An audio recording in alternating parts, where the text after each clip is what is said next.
Why content marketing is crucial for selling. Content marketing doesn't only ensure greater loyalty and give you a big audience to sell to, though. It also gives you more impact and authority. Think about your favorite celebrity, someone that you really look up to, whose work you admire, and who you think has got their life together. Imagine if they recommend a certain item of clothing or a certain health supplement. Would you be more likely to buy it? The answer for the general population is a resounding yes. This is why the shoe that Under Armour designed with huge online influencer Dwayne Johnson was the fastest selling of 2017. The shoe, the Rock Delta, had the considerable advantage being recommended by someone with a huge audience and a huge amount of authority and trust within that community. The objective of content marketing is essentially to build that kind of trust and authority directly. Instead of working with an authority, you are going to become that authority. Take a look at someone like Tim Ferriss, Pat Flynn, or even Tony Robbins. These are people who offer value through their blogs and their videos, so that when they have something to sell, they have millions of people waiting to buy from them. Everything they release is a hit, which is because of the groundwork they put in at the start. The same goes for YouTube personality Elliot Hulse, or bodybuilding site tnation.com. These are sites with fans, not just readers. How content marketing creates fans and buyers. We've seen the basics of how content marketing works, but now let's dive into it in a little more detail. What is a precise process that converts a first-time visitor into a rabid fan? How does content marketing take someone from a cold lead all the way to a buyer? Well, first, the content is what will help your new visitor to discover your site. They will search for a specific topic, and your site will come up in the search results. Or perhaps they will see a post from you on Facebook that a friend has liked. Either way, they'll then click on the link and read your site. But this alone isn't going to be enough to turn them into a real fan. In fact, they'll likely just leave your site and not come back. They will probably scroll down the page so fast that they don't even see your logo, and then they'll just navigate away as soon as they're done. Days, weeks, or months will pass, and the same thing will happen a couple more times. By coincidence, they will end up on your site.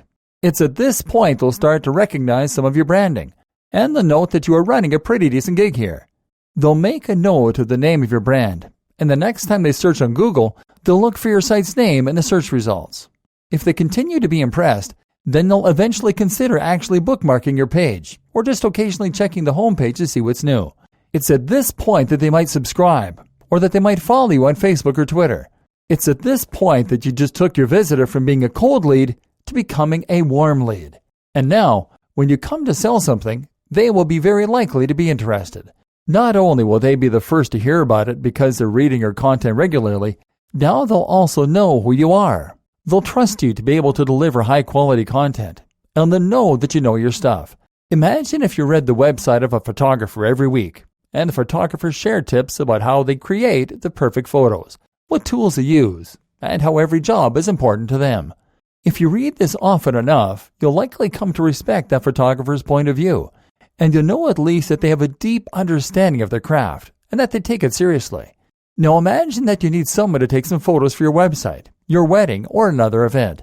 Who would you consider asking first, assuming they were local? This is the power of content marketing, and it's something you can see used effectively in countless sales funnels and by many other marketers. Think of it this way. If you landed on a website and the very first thing it did was to try and sell you something, what would you do? You'd probably leave. You never asked to buy something, and more to the point, you have no reason to trust the person selling. It looks like spam, and you leave. This is considerably different from being a long-time reader of a blog and then learning that the writer also has a book out. This is a much less invasive way of discovering a product, and more to the point, you know something about that blogger. You know that they know their stuff, and you can trust them. They have built a brand through their content marketing, and that means you'll feel much more comfortable handing over your cash. I like to think of this in terms of dating. Trying to sell to someone without first establishing trust and authority is just like approaching a stranger on the street and asking if they'll come home with you. They don't know you, they don't trust you, and they'd be annoyed at the interruption. But if you have done the groundwork by chatting, dating, and demonstrating you're a nice person, then you'll earn the right to ask them home. An example, Tai Lopez. Let's take a look at one example. Tai Lopez. Tai is a controversial digital marketer and a household name thanks to a series of adverts that show on YouTube before other videos. He is responsible for the "here in my garage" meme that has been doing the rounds online. And if you spend any time online, chances are you will have encountered him. While you might find Tai's in-your-face marketing strategies to be irritating, like most people do, the reality is that they work. We know they work. Otherwise, he wouldn't have been able to make so many using the profits from his previous videos. The success partly comes from how annoying the videos are.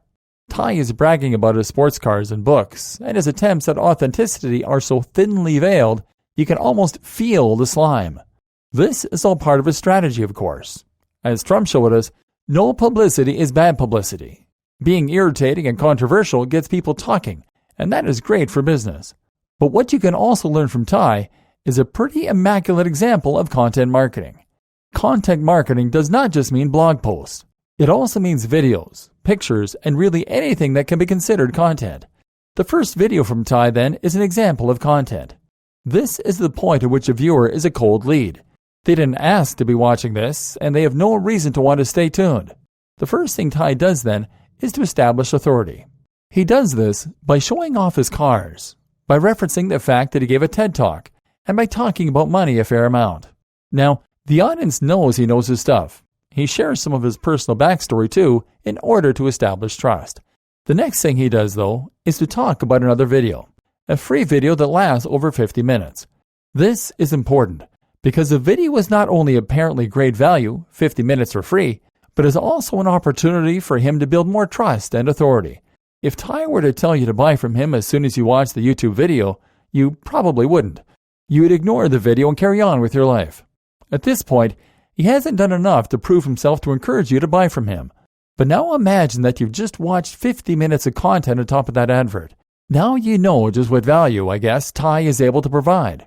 You like what he has to say, you trust him, and you've been given more reason to consider him an authority in his field. It's only at this point that Tai will now begin to try and sell to his audience. By doing this, he has now earned the right to sell, and the audience is more interested in buying from him. They're hopefully now convinced that he is a money-making guru, and if they want to achieve some of his success, they might consider investing in one of his books. This is a typical sales funnel, which in turn is a system that is designed to take someone from the first encounter with a brand all the way to wanting to buy from the creator. A funnel will almost always start with something free, a free taster, and then encourage more and more engagement, right up until the point where it tries to make a sale. But this sales funnel, like all sales funnels, also relies heavily on content, making it an example of content marketing as well. If you want to build trust and generate sales from your own website or blog, then you need to mimic this process. And it starts with amazing content.